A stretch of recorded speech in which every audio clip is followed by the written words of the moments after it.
All right guys, Eric Kaplan here. Now I do not normally do this, but I want to give you a sample lesson from our advanced course. We're going to show you just how far the rabbit hole goes, and we're going to answer some really important inner circle questions, which includes what dictates how deep of a posture you're looking for, again, and should your posture change based on if you're hitting a driver or a pitching wedge. We're going to be covering exactly where your arms should hang in setup. Should they be reaching out here like Bryson, or should they be hanging straight down? What's optimal based on your body type to transfer energy to the back of the golf ball?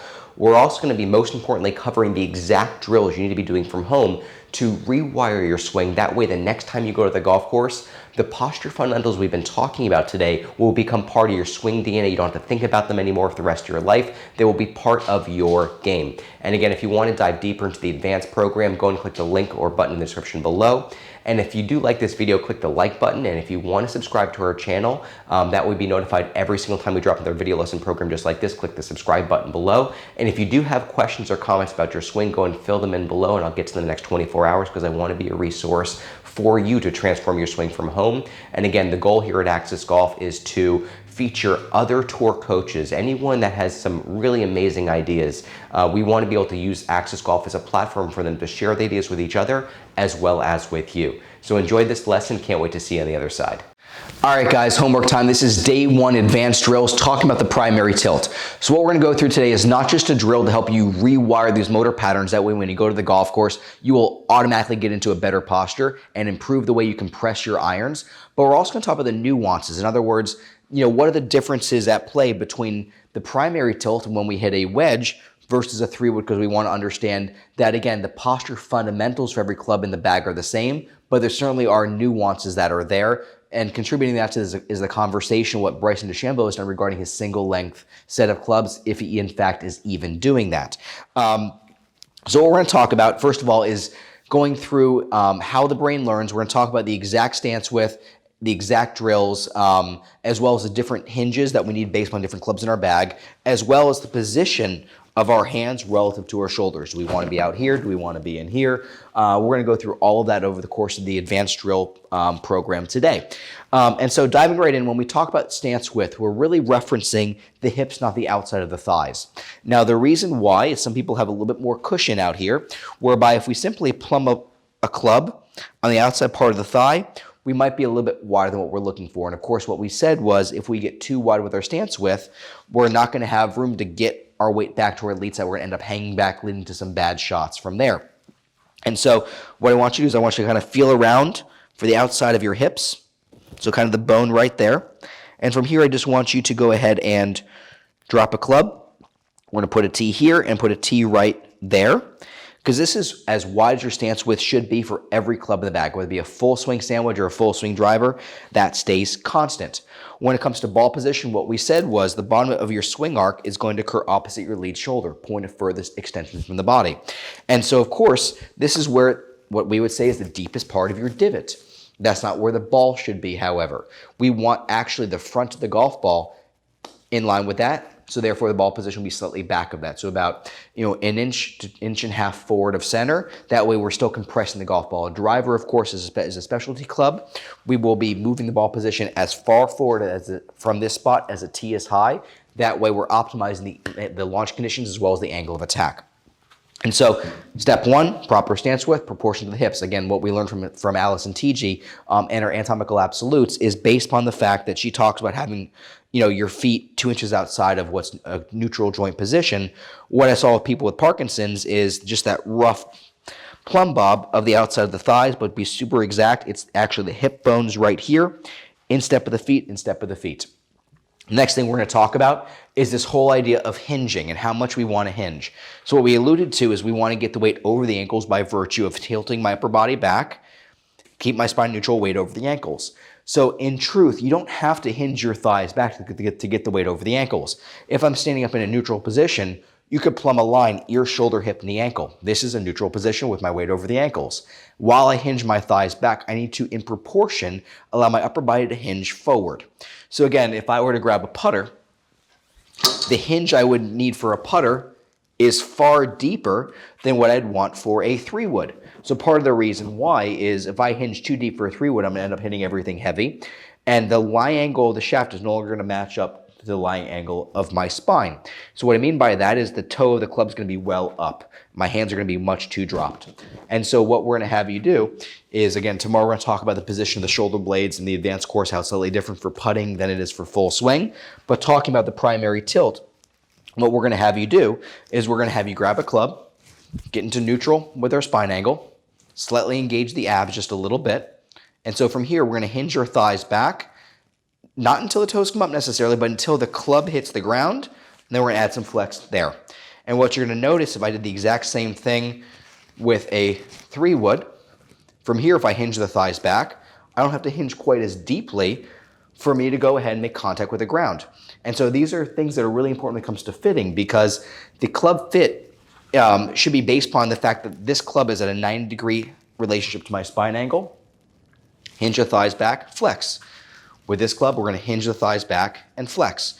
So what we're going to do in terms of how we're going to reprogram the brain to get into this position, it's important to understand that, people talk about muscle memory ad nauseum. There's no such thing. I get the heebie-jeebies when I hear that, because there's no such thing as muscle memory. Everything is a motor pattern that we acquire in the brain. And so when it comes to this idea, it takes roughly 120 repetitions for us to rebuild a new neural pattern. That way we can incorporate within our round of golf the very next day. And so this 120 number is not some arbitrary number. A lot of neuroscientists have developed this. And again, it's the minimum number of viable reps for us to go ahead and rewire a new neural pathway in the brain. So what we're going to do is as follows. We're going to grab a wedge. We're going to start off, we're going to go 10 times here, hinge. Do this in front of a mirror, making sure you're not tilting upper body back, making sure you're not bending forward. We're going to hinge back, toes come up slightly, add flex. We're going to do this 10 times. And we're actually going to grab 10 clubs out of our bag. So what we're going to do is we're going to grab our wedge. Once we've done that primary tilt 10 times, we're going to grab a club. Spine's in neutral. We're going to hinge until the club hits the ground. At which point we're going to go 9 times with our hinge. And we're going to grab not a lob wedge, but we're going to grab our sand wedge. And we're going to go here.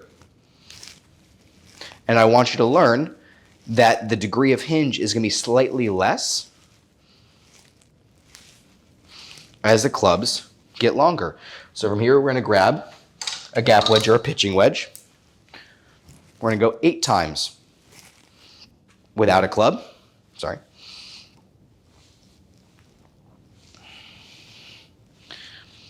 Eight times with a club. Thighs back, flex. Thighs back, flex. Thighs back, flex. What we're looking for here is not necessarily the knee directly over the ankle, but the back of the knee over the ankle. Because again, if we're hinging back and not adding enough flex, we're too far back, we might have a tendency of falling backwards as well. And again, when we say we want the weight over the ankles, we're not referencing the fact that we want 100% of our weight back there, just 60% more of our weight back over the ankles. The cool thing about this, what we see in terms of even weight shift patterns within my players on tour, is the old weight shift patterns in the full swing have been ball, heel, ball, heel. For a guy like Bernhardt, who's now 60% over his ankles, we'll talk about this in 2 days when we talk about pressure shifting, his weight shift patterns are completely linear. He's going heel, heel, heel, heel. Therefore, he's exerting energy literally right down his target line. So what we're going to do now is we're going to move on to a 9-iron. We're going to go 7 times in our tilt. We're going to grab a club. We're going to go 7 times. You can probably already start to see and feel how we're not getting quite as deep. From here, we're going to go grab the next club, 8-iron. We're going to go 6 times, hinge. Okay. We're going to go 6 times with a club. Club is pointing right at our navel, shoulders down, spine's in neutral, hinge, flex, hinge, flex, hinge, flex. Now with all of these, what I want you to notice is my pinky is right underneath my shoulder. So the right hand will be a little bit more on top. That's okay. Because again, it's one of those things where I don't necessarily want to have my hands directly under my shoulders, especially as we move into driver. because then the lie angle of the club is going to be, the toe's going to be well off the ground, and that's going to be extremely uncomfortable, and the ball, quite frankly, is going to be sent left very often if we're here. So again, with the driver, before we continue the drill, we're going to be here and there, and because of the lie angle of the club, my left pinky is still underneath my shoulder, but because the club is flatter, my right hand might appear to be reaching forward a little bit, and that's okay, especially with driver, because tomorrow we're going to talk about the role of secondary tilt, hitting more up on the ball, that will mitigate a lot of that issue. So again, we're on 5 times. I'm going to grab 7-iron. We're going to go 5, 4, 3, 2, 1. Then we're going to go 5 times here. 5, 4, 3, 2, 1. We're going to grab 6-iron.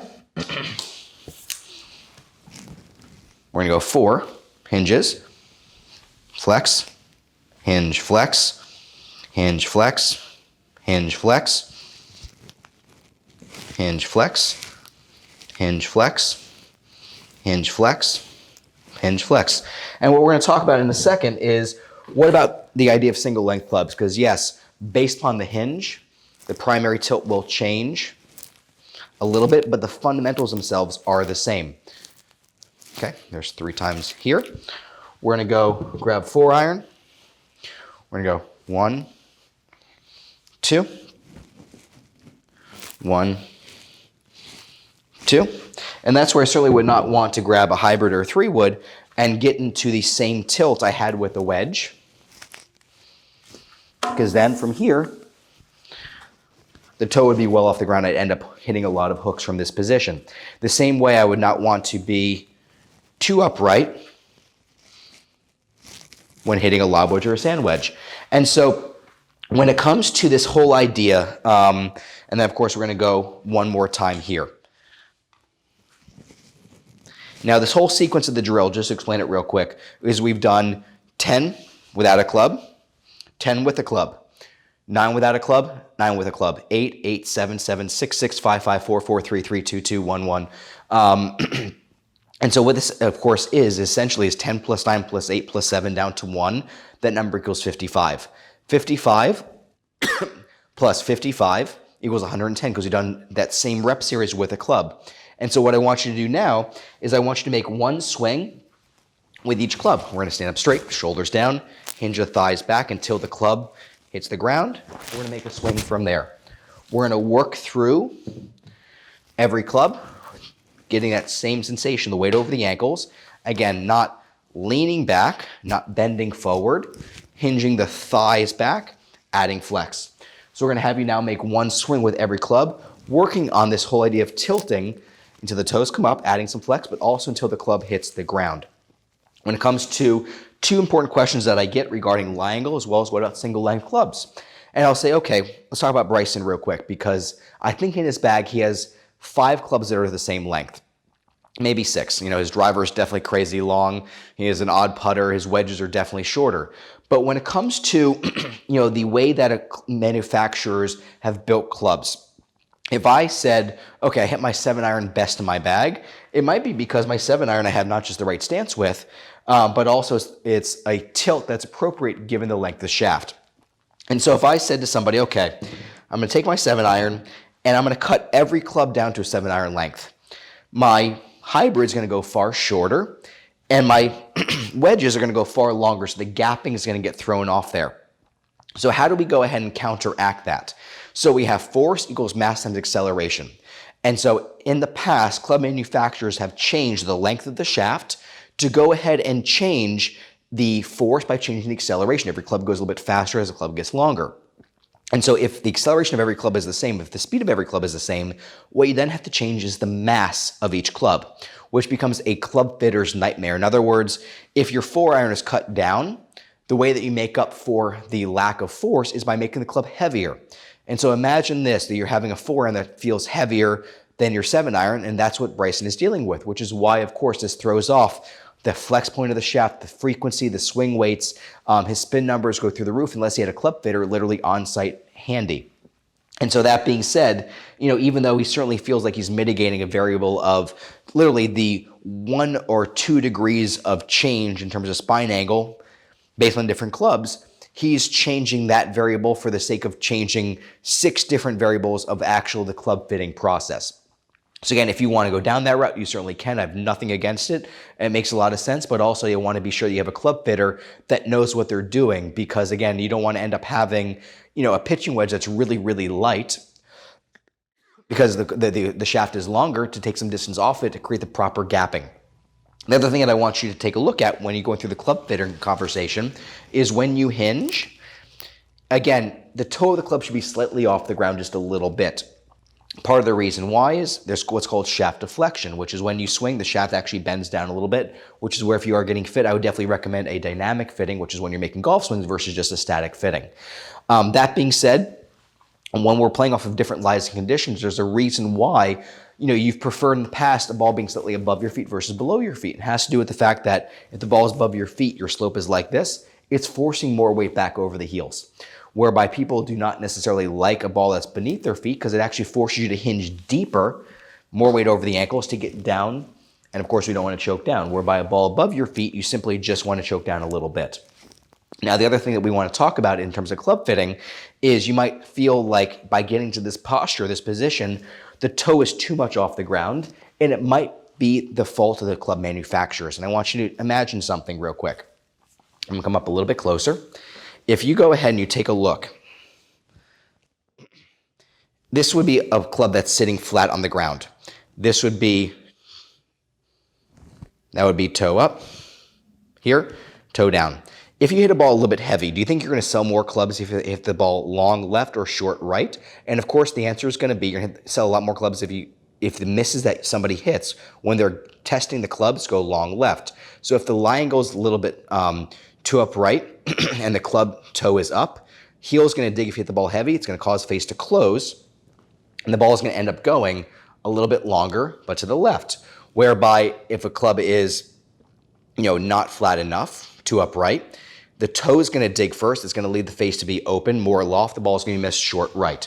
So again, it's one of those things where if you do happen to get into a better posture and you still notice the clubs are a little bit toe up, that's okay. You can certainly get that bent and adjusted, but just know that it's certainly been a tool that club manufacturers have used to sell more golf clubs to begin with, which is making clubs that are not quite flat enough based on the consumer. But again, getting that bent is super important, but I would not want you to try to get your hands in a position to get the club sitting flat as opposed to getting your body in the right position to produce and engage more powerful muscles that facilitate exactly what you're trying to do over the course of the golf swing.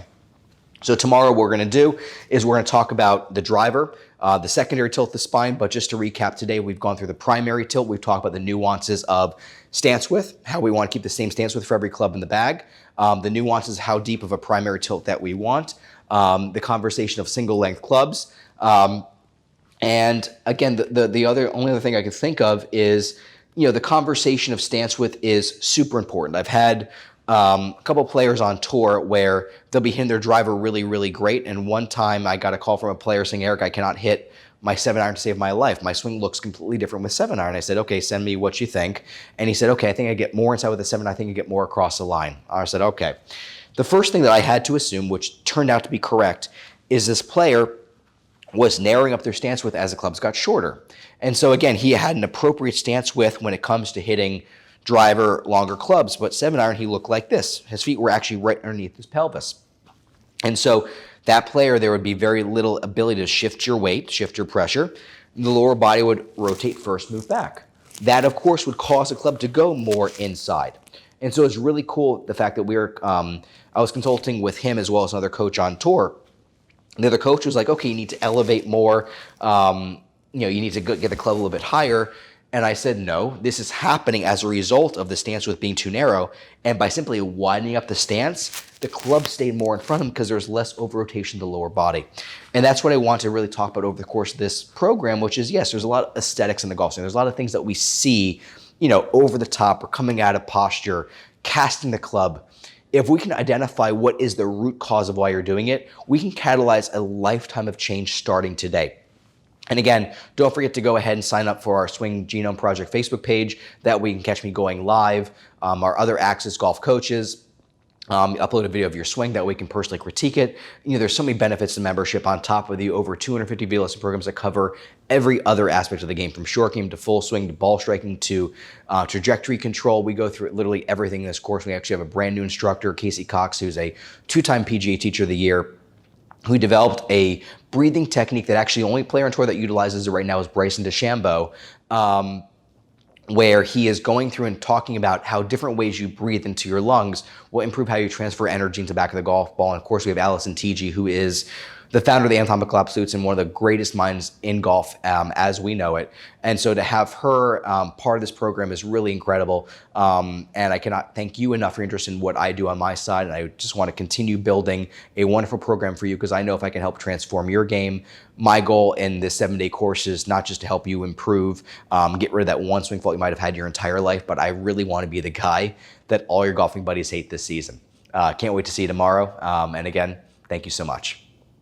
All right, before I give you the link to access your free customized gift, don't forget, if you like that video, to smash the like button. And if you do want to subscribe to our channel, that way be notified every single time we drop another video lesson program just like this, click the subscribe button below. And if you do have any comments or questions about your swing or what we covered today, go and fill your questions in the comment section below, and I'll get to them in the next 24 hours or less. And again, if you want to get a customized advanced program, we got some really cool stuff for you, because I put together the first artificially intelligent golf instructor. I mean, get this, we put together this software that uses machine learning.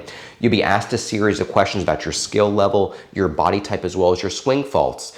And our AI technology will sift through our over 250 video lesson programs that includes drills from me, major champion swing speed specialists, neuroplasticity drill specialists, and even some doctors, that will customize the exact drills you need to be doing, an exact prescription, an exact series of drills based upon your swing faults to basically override your old swing patterns and build a new swing DNA from the comfort of your own home. I know it sounds absolutely wild, because it is. It's the first time that this has ever been done in the golf instruction industry, and coaches around the country are calling this this technology, really, it's disrupting the golf instruction industry. I know you're really going to enjoy it, so go ahead and click the link in the description below to give that a shot. And again, if you really like this video, we're only going to be doing bigger and better stuff from here. So again, look forward to your thoughts and diving deeper with you.